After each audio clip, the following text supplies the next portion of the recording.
So I want to mention about Donald Trump's way to basically create a legacy on Washington D.C., and that's through the Arc de Trump.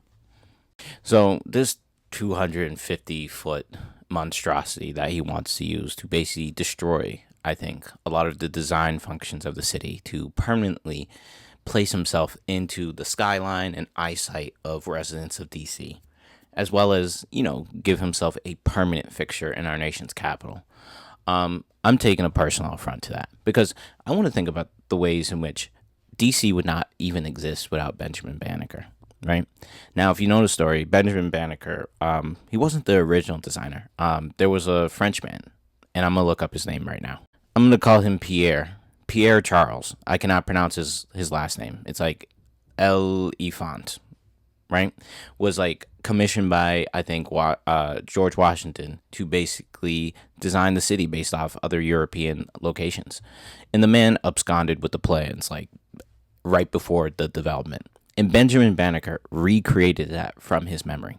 Like the main reason why DC exists and it's able to be the exist as the visual seat of the capital of not only the United States but you could say global power is because of this one brilliant black man who was an inventor.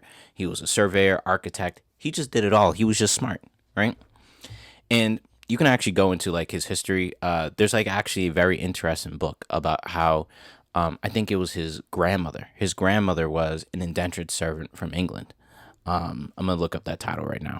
Now, his grandmother was a indentured servant named Molly Welsh, who came to was it the U.S. did her term. She did end up purchasing two enslaved men. She married one of them, right, and then taught her grandson to read, and that grandson became Benjamin Banneker, right. So like his story is like interesting. His family story is interesting, and then this man ended up developing the seat of power for the United States. And Donald Trump is attempting, in my estimation, to usurp that idea. He may not be doing that, I think, deliberately, but just this inherent need to defile, prior greatness is par and course for Trump's brand. And so, like, when I think about the Arc de Trump, I literally think about how they're trying to take away the legacy of Benjamin Banneker. Something that should not be disrupted because they utilize the ways in which he developed Washington, D.C. in the past to control how they develop it into today's world.